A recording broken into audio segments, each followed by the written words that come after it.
We continue. This is Zach Gelb Show, coast to coast on CBS Sports Radio. Now joining us, quarterback of the Tennessee Titans. That, of course, is Will Levis, kind enough to join us on behalf of PNG on Radio Row inside the Mandalay Bay Convention Center. Will, appreciate the time. How are you? I'm doing well. Thank you so much for having me. Well, thanks so much for coming on. So you got a little experience on the field this year in your rookie season with Tennessee. Just how do you kind of look back at what you're able to prove and show to the NFL in year one? Yeah, it was fun. It was fun. I mean, it was crazy. Very unexpected in terms of how the season went and, when the opportunity arose, and a lot of ups and downs, a lot of learning experiences. But all in all, came away with a lot of confidence in myself and a lot of confidence in my ability to, be the quarterback for this team. And got to thank, my great coaches and great players that I was able to play with that helped me throughout it all. And, with my career starting on draft night and going to here, would have never knew what would have happened in between. And even though it was a lot of craziness, I wouldn't have traded it for anything. And I made a lot of big strides, I thought. Yeah, we all remember that moment when you were stuck in the green room and then you fell to the second round. Everyone thought you were going to go in the first. Clearly, it was surprising. What did that moment kind of teach you, and how did you kind of turn it into a positive? I mean, it taught me that you never know what's going to happen, and all you can do and handle is your effort and your work ethic and how you approach things going forward. Don't only can you control what you can control. And I had the mindset of, regardless if I was going to go first overall or 33rd overall, it wasn't going to change, how I was going to approach my day-to-day, work in the building. So to get the opportunity when I did, even though it wasn't like on day one, I feel like that was just the plan that was meant for me and the path that was meant for me in my journey.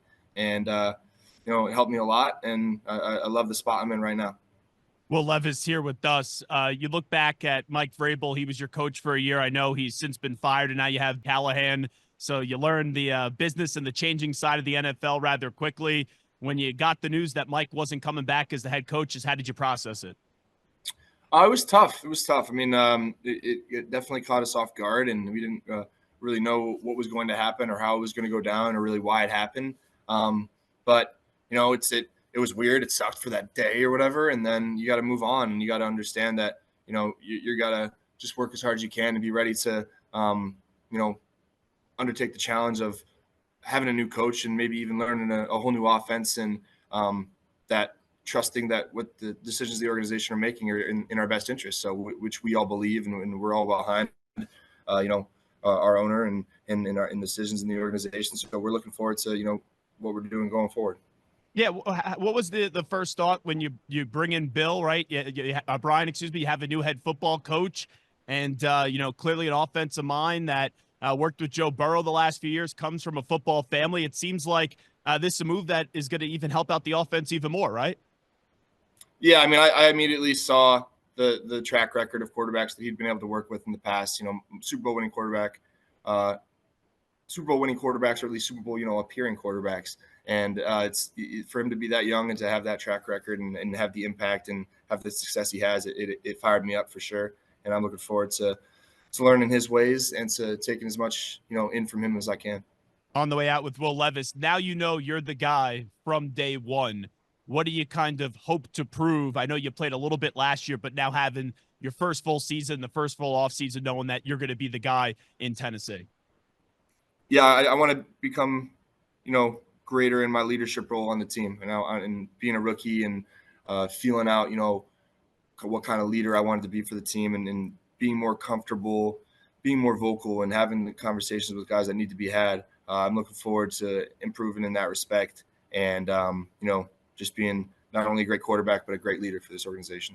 Hey, Will, I got to ask you this question. I saw this was from Diana Rossini when talking about Mike Vrabel.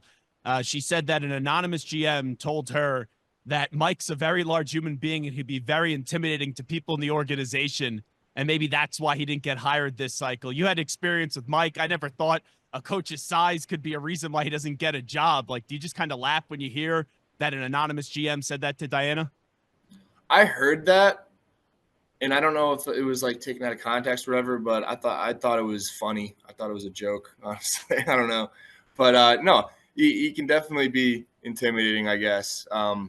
And he's a football guy. Some football guys rub the wrong way with non-football guys, So I don't know what the context was or whatever, but he definitely at sometimes can be. But why wouldn't you want to have that as an attribute in your coach? Tell me what you're doing today on behalf of P&G, Will. Yeah, I'm excited to get down to Vegas tonight for the P&G Battle of the Paddles. Tomorrow is the second annual one. We got 8 NFL players in a tournament style competing on the table, playing some ping pong. I'm a decent player myself, so I'm excited to get out and show off my skills. But you can tune into Overtime Seasons YouTube channel tomorrow night, Wednesday, February 7th at 8 p.m. to watch us compete in some ping pong. And then I have to ask you, who do you have in the game? Oh, I mean, I'm not going to put out a formal pick. I don't think. I'm excited for both teams. It's hard to really pick and choose against either team. I'm just looking for a good game. All right. So the last thing I'll ask you then, just a conversation with Brock Purdy.